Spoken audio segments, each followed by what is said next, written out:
현재 시간 2시 43분 지나고 있습니다. 코스피 코스닥의 오늘장 흐름 그리고 이번 주 한 주 동안의 흐름을 보면 정말 지루했다라는 말들이 어떻게 봤을 때는 좀 출렁이거나 놀라웠을 때도 있었고요. 걱정이 됐을 때도 있었는데 좀 다소 진부한 시장이 이어지고 있는데 오늘 그 안에서의 핵심 요인들은 무엇인지 이정민 이사, 임순재 대표와 한 주를 또 정리해 보겠습니다. 어서 오세요. 네, 안녕하십니까? 안녕하세요. 네, 안녕하십니까? 첫 번째 시장 이야기 무엇일까요? 바로 만나보겠습니다.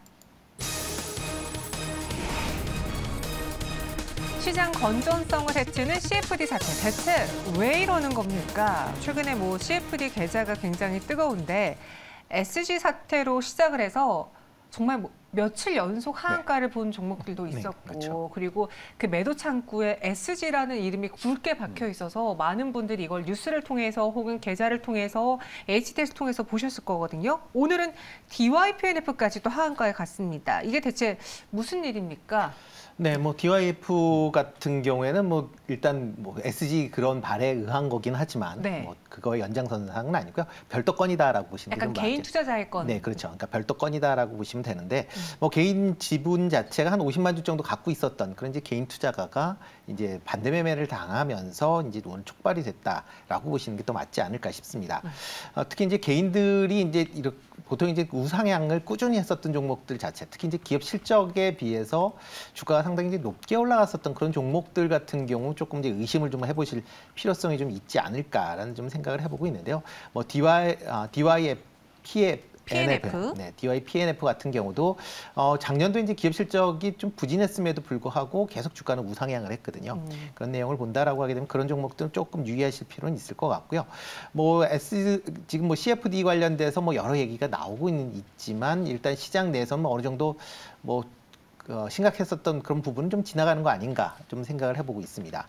CFD 관련돼서 금감원에서 조사를 한다든가 맞아요. 아니면 관련된 그 증권사에서도 관련 계좌에 대해서 별도로 지금 그러니까 주의해서 지금 살펴보고 있는 그런 상황이기 때문에 아마 이렇게 이제 개별 건에 대한 부분은 터질 수는 있다라고 보여지지만 CFD 전체적인 문제점으로는 나오진 않을 것이다라는 생각을 해보고 있습니다. CFD에 대한 전체적인 문제가 아니라 그 안에서의 잘못된 오류를 수정하는 그 안에서 촉발되는 약간의 불안감과 과도기?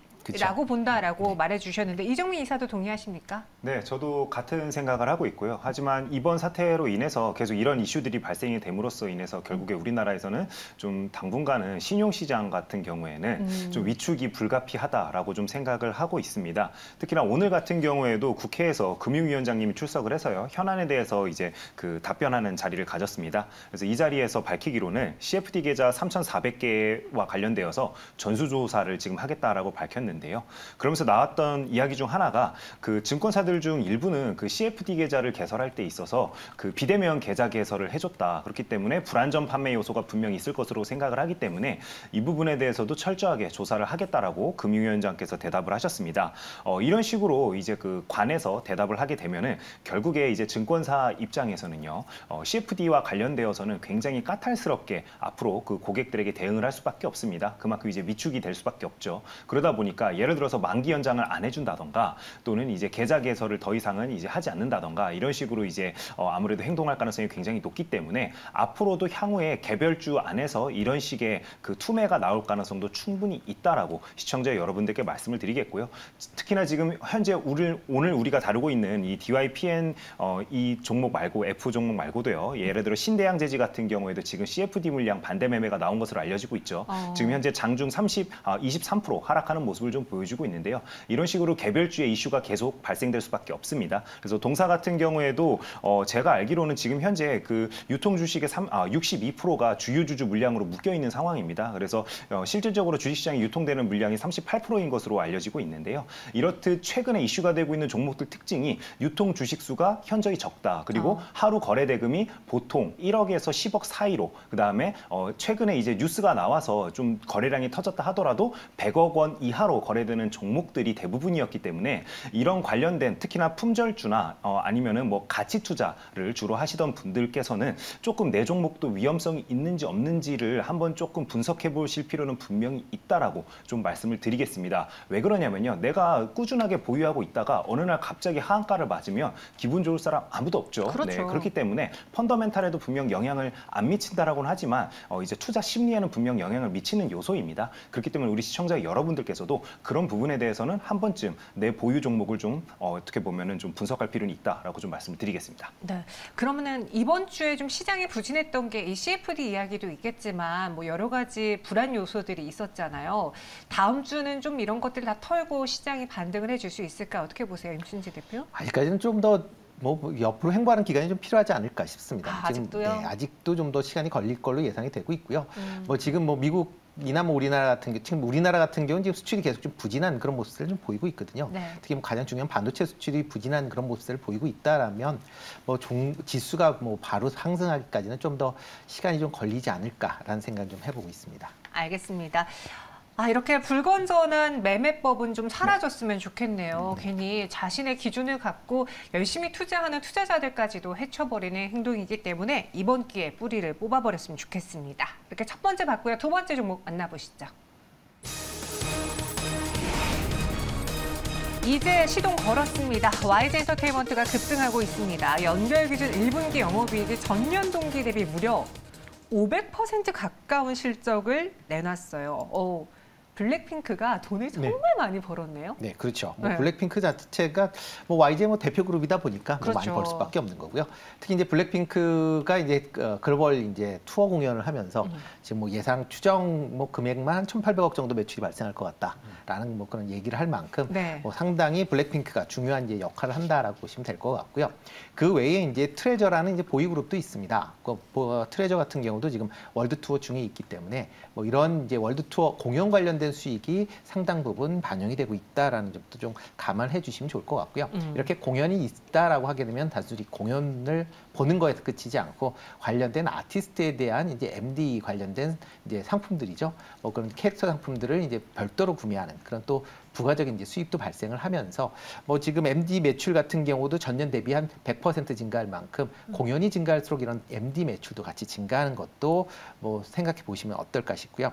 뭐 최근 이제 뭐 음반 판매량도 뭐 꾸준하게 증가를 하고 있는 그런 모습을 보이고 있으니까 그런 점도 같이 감안을 하시면 어떨까 싶습니다. 네, 정말 리오프닝이 시작이 되면서 많은 공연들이 열리다 보니까 이 티켓 값이 장난이 아니고 또 블랙핑크는 월드 투어를 하는 그러니까 어나더 레벨이잖아요. 맞습니다. 그런 면에서 돈을 많이 벌어들이고 있는데 제가 YG엔터가 이제 시동을 걸었다고 했어요. 그렇게 표현한 게 최근에 뭐 JYP라던가 SM의 하이브의 경우에는 하이브는 아니지만 SM까지는 신고가를 보여줬거든요. 그렇죠. 근데 그동안 YG는 쉬었어요. 그 중에 하나가 이 블랙핑크의 재계약에 대한 무언가 좀 불확실성도 한몫을 했다고 하던데 네.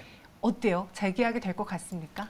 저는 일단 재계약은 가능할 것으로 현재 생각을 좀 하고 있습니다. 특히나 가장 중요한 거는 리사가 결국에 재계약을 하느냐 안 하느냐가 가장 중요한 문제죠. 리사 씨가 또 외국인이니까요. 네, 맞습니다. 그리고 절대적으로 지금 현재 이 멤버들 안에서도 인기가 가장 많죠. 전 세계적으로 놓고 봤을 때요. 그러다 보니까 그동안 계속 증권가에 흘러나왔던 이야기 중 하나가 중국의 그 엔터테인먼트 회사 한 곳이 리사에게 1,000억 원을 불렀다. 근데 YG는 현재 그 돈이 없기 때문에 리사를 뺏길 수도 있는 게 아니냐 이런 풍문이 가장 많이 돌았었습니다. 근데 어쨌든지 지금 현재 그 YG가 그 공연하는 그 스케줄 잡아놓은 것을 보고 봤을 때는 현재 그 재계약 시점 이후에도 블랙핑크의 콘서트가 잡혀 있습니다. 그렇기 때문에 아마 재계약은 무난하게 좀 이제 이루어지지 않을까 저는 좀 그렇게 좀 생각을 하고 있고요. 특히나 지금 현재 그 오늘 같은 경우에 제가 하나증권 리포트를 읽어봤더니 타이틀을 그렇게 뽑으셨더라고요. 그 잘 키운 딸 하나가 10 아들 안 부럽다 이렇게 뽑아놨던데 저도 굉장히 공감을 하고 있고요. 특히나 이번 같은 경우에 그동안 이제 YG 엔터의 그 주가가 못 움직였던 이유 중에 하나가 바로 이제 그 3분기 또 4분기 이 두 분기 동안 증권사의 그 컨센서스를 하회하는 실적을 발표했었습니다. 아무래도 공연과 관련되어서 월드 투어를 돌더라도 실적에 바로 반영되지가 않죠. 정산하는 데는 어느 정도의 그 시간이 좀 걸리기 때문에 네. 3분기, 4분기에 그 어떻게 보면 실적이 이연되어서 이번에 좀 반영이 되었다. 그 부분도 시청자 여러분들께서 알고 계시면 좋을 것 같고요. 그다음에 저는 그 특히나 이제 그 블랙핑크 같은 경우에는 워낙 이제 그 명품 브랜드의 앰베서더를 맞아요. 네, 각 멤버들이 다 하고 있죠. 근데 엠버세더뿐만 아니라 예를 들어서 포르쉐 같은 경우에도 지금 현재 주요 협찬사 중에 한 군데입니다. 그렇듯 워낙 이제 그 럭셔리 브랜드들이 블랙핑크의 협찬을 많이 하고 월드 투어에도 스폰서를 많이 붙이는 상황입니다. 그래서 이런 로열티까지도 우리가 좀 생각을 해봤을 때는 2분기 실적도 제가 봤을 때는 1분기 때도 지속적으로 이제 월드 투어를 좀 했었기 때문에 그런 부분들을 감안해 본다라면은 아무래도 우리가 눈높이를 조금 더 높여도 된다. 그래서 그동안 어떻게 보면은 SM 엔터나 JYP 엔터 대비해가지고 굉장히 주가가 저평가 국면이 있었지만 이제 본격적으로 재평가를 받기 시작하는 시점이 되었다라고 시청자 여러분들께 말씀을 드리겠습니다. 저도 아니 왜 이렇게 자꾸 아이돌을 사실 아이돌들은 연령대가 어리잖아요. 네, 그럼 그렇죠. 그들의 팬덤은 더 연령대가 어린데 그렇죠. 왜 자꾸 명품의 앰버서더를 시키나 했거든요. 근데 이거는 추후에 10대들이 만약에 지갑을 열게 되면 그들이 또 20대, 30대 때 더 네. 쓰기 때문에 그렇죠. 아예 패턴을 잡아버리게 되어버린다고 하더라고요. 네. 돈을 좀 많이 벌어야겠습니다. 그럼 이 Y젠터 정말 모처럼 52주 신고가를 기록을 했는데 이제 시동 걸렸으니까 Y젠터를 따라가 볼까요? 아니면 그래도 혹시 모르게 재계약 이슈 때문에 나는 그냥 안정적인 뭐 JYP라던가 하이브, SM으로 갈래. 왜냐? 또 이들은 올해 데뷔 예정인 신규 아티스트들이 많이 있거든요. 네, 그렇죠. 어떻게 생각하세요? 일단 뭐 YG 같은 경우는 나쁘진 않지만 일단 재계약권에 대해서는 여전히 주의를 하셔야 될 필요는 있다라고 보여집니다. 그러니까 조금 전에 말씀하셨듯이 지금 뭐 블랙핑크의 이제 리사 같은 경우에 동남아 시장에서 상당히 지금 시장 영향력이 있고 중국 시장에서도 영향력이 있다 보니까 뭐 1,000억 정도가 이제 뭐 재계약금으로 뭐 얘기가 오간다라는 얘기가 나올 만큼 상당히 이제 뭐 많은 비용이 들어가는데요. YG 엔터 입장에서 보면 뭐 리사가 다른 뭐 3명의 멤버가 있다라고 하게 되면 리사가 쉽게 탈퇴하지는 어려울 걸로 예상이 되고요. 다만 이렇게 3명, 그러니까 4명을 전부 다 재계약을 하기 위해서는 상당한 비용이 지불될 걸로 예상이 되고 있습니다. 그러니까 뭐 지금 일설에서 나오는 소문으로는 뭐 1인당 200억 정도는 들어가야 되는 거 아니냐라는 그런 얘기가 나오면 그렇게 되면 재계약 금액 한 800억 정도 들어갑니다.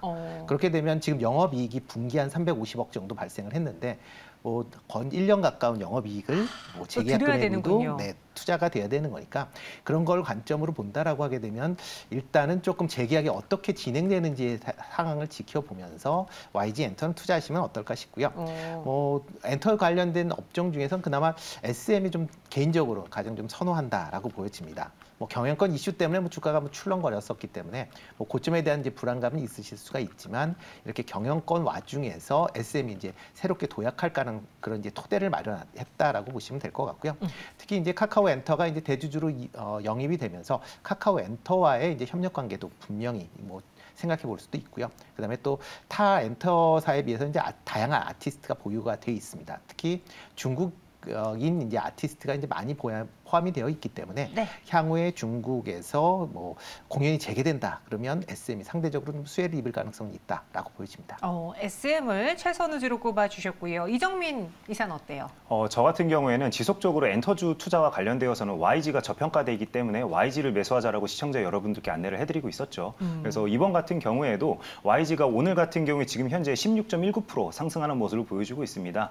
이렇게 뉴스에 던지시는 분들도 있겠지만 주가가 눌릴 때 다시 한번 좀 매수 관점으로 접근해도 괜찮다라고 시청자 여러분들께 말씀을 드리겠고요. 제가 이렇게 강하게 매수를 말씀드린 이유는 간단합니다. 일단 SM 시총이 오늘 현재 2조 5천억 원대이고요. 그다음에 지금 현재 YG가 오늘 1조 4천억 원대의 시총을 보여주고 있습니다. 하지만 버는 돈은 똑같습니다. 그렇게 따진다라면은 YG가 상당히 저평가돼 있다라고 우리가 생각을 좀 할 수 있겠죠. 그다음에 두 번째로 베이비몬스터에 대해서도 우리가 좀 얘기를 해야겠죠. 베몬. 네, 그렇죠. 네, 그동안은 이제 5인 체제로 데뷔를 할 것으로 알려졌었는데 오늘 0시에 YG에서 이제 발표를 했습니다. 유튜브를 통해서요. 7인 체제로 데뷔를 하기로 했습니다. 그렇다면은 당분간은 그 팬덤들을 그대로 묶어서 어떻게 보면은 글로벌 시장에 데뷔를 시키는 부분이기 때문에 분명 그런 부분에 대해서도 우리가 가산점을 줄 수 있다라고 시청자 여러분들께 말씀을 드리고 싶고요.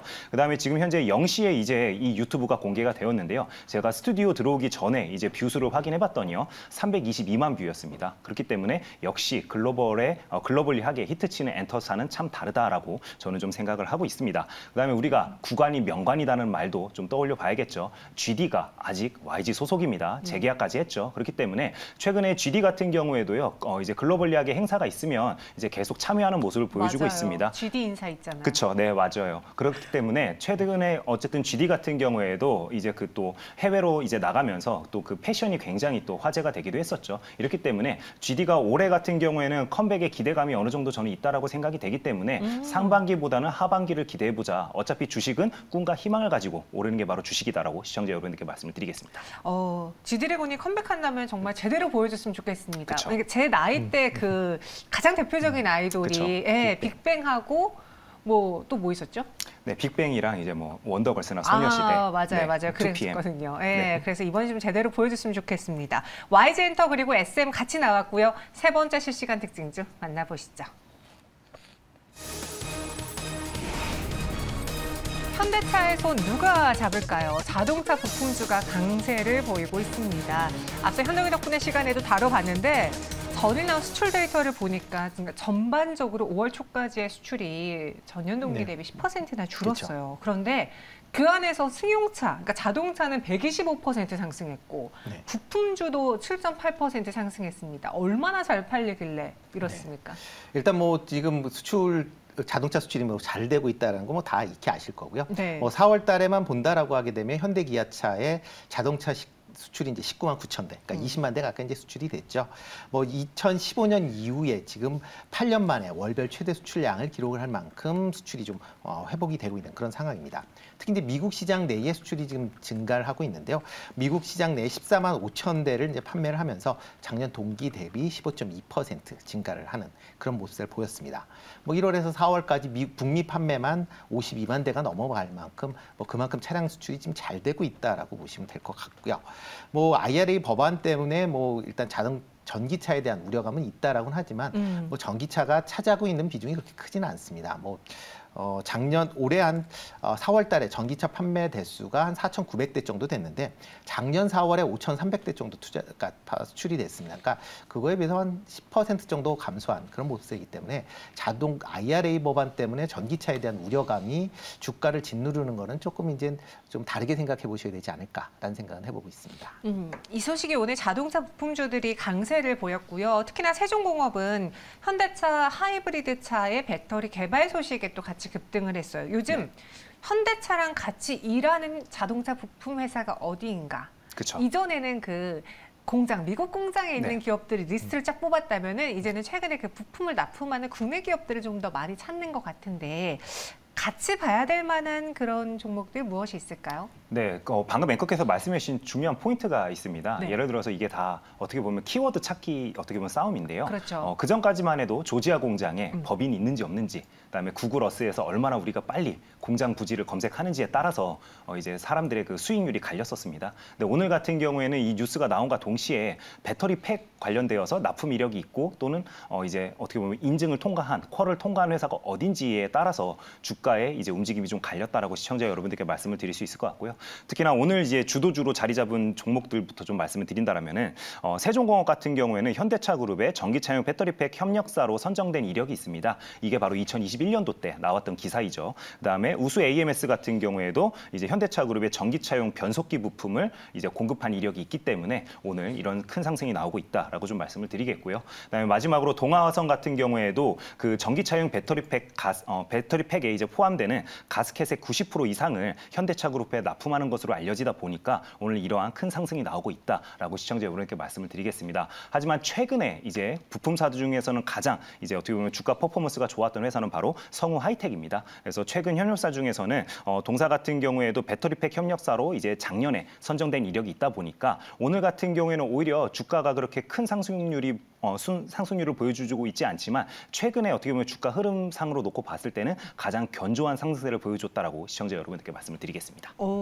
우수 AMS, 동아화성, 성우하이텍 이야기해 주셨고요. 또 그중에서 성우하이텍 오늘 장의 반응은 그리 좋지 않지언정 최근의 흐름이 좋았고 또 그리고 이 종목을 좀 더 눈여겨보는 게 어떻겠느냐라고도 덧붙여 주셨어요. 임순재 대표는 이 이슈를 가지고 본다면 그러니까 올해는 반도체는 약간 더 확인을 해봐야 될 것 같고 2차 전지는 시세가 분출돼서 언제 매수하느냐의 타이밍 싸움일 것 같고 그렇다면 주도주는 자동차 쪽이 되지 않겠느냐 실적으로 보여주고 있으니까 네, 그렇죠. 그런 이야기가 있거든요. 한 해 한번 투자해 볼까요? 뭐 자동차 관련주들은 뭐 올해 내내 나쁘진 않을 걸로 예상이 되고 있습니다. 그만큼 네. 이제 실적에 받쳐줄 것이다라고 예상을 하고 있고요.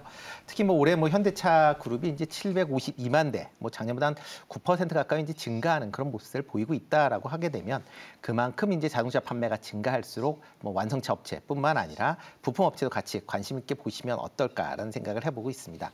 뭐 가장 우선적으로 하는 건 뭐 현대차 뭐 계속 관심 있게 좀 보셔야 되지 않을까 싶습니다. 뭐 계속 지금 20만 원대 전후에서 지금 움직이고 있는데요. 뭐 추가적인 뭐 자동차 이렇게 잘 팔리는데 주가가 계속 좀 부진한 그런 모습.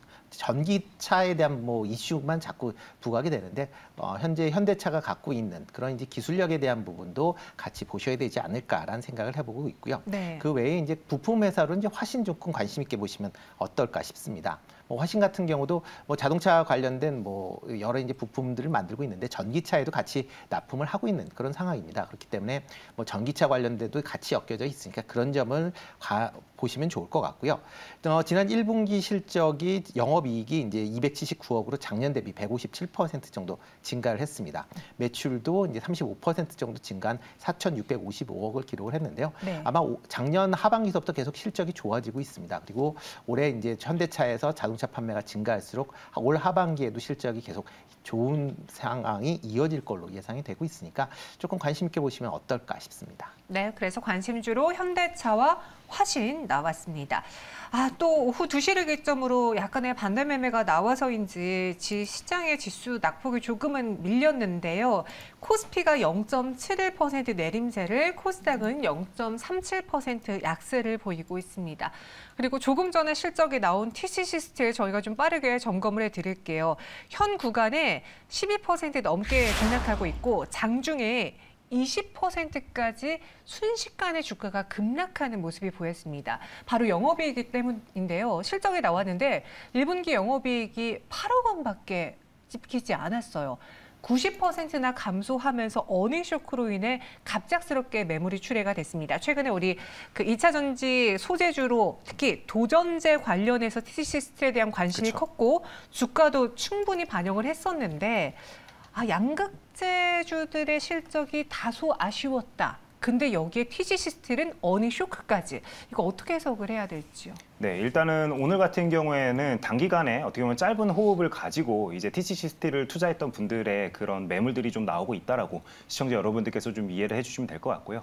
어차피 TC시스템을 투자하신 분들은 대부분 다 뭐 예를 들어서 LG화학이나 아니면 삼성 SDI의 2차 전지형 원통형 캔 소재를 납품하는 부분에 굉장히 가산점을 주고 아마 투자하신 분들이 저는 많을 것으로 좀 생각을 합니다. 그렇다면은 당분간 어차피 관련된 소재와 관련되어서는 신규 사업자가 뛰어들 가능성은 거의 없죠. 그렇기 때문에 동사가 기존에 계속 어떻게 보면은 관련된 매출과 영업이익과 관련되어서는 이런 식으로 업다운이 있을 수 있겠지만 큰 그림을 놓고 우리가 생각을 좀 해봤을 때는 당분간은 경쟁업체가 국내는 없습니다. 그렇기 때문에 이런 식으로 단발성 이슈들이 있을 수 있겠지만 오히려 그동안 이제 동사 주식을 바라보면서 매수하지 못하셨던 분들 같은 경우에는 이런 어닝 쇼크를 오히려 기회로 좀 이용하는 부분도 분명히 투자 포인트로 역발상 전략으로 우리가 좀 가져가 볼 필요가 있다라고 시청자 여러분께 말씀을 드리겠고요. 특히나 TC시스템 같은 경우에도 오늘 같은 경우에 지금 단기간에 급락을 하다 보니까 밑꼬리가 살짝 달리는 모습을 보여주고 있죠. 저는 V자 반등은 힘들 것으로 생각을 합니다. 왜 그러느냐? 에코프로가 꺾인 이상 2차 전지 관련주들은 모두 다 지금 현재 그렇게 강한 반등을 가져가기에는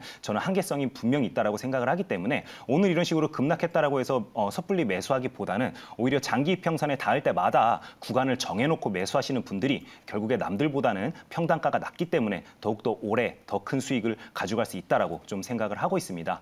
그렇기 때문에 우리 시청자 여러분들께서 너무 당황하지 마시고 오히려 남들보다는 내가 조금 더 남들보다는 싸게 박앤세일 구간에서 매수할 수 있다라는 관점으로 한번 접근해 보시자고 오히려 말씀을 좀 드리겠습니다. 네, 지금 시총 코스닥 보면은 에코프로비엠은 그래도 빨간불 유지하고 있고 LLF도 상승폭이 조금은 줄었지만 2.78% 오르고 있습니다. 반면에 에코프로는 1.45% 하락을 보여주고 있고요.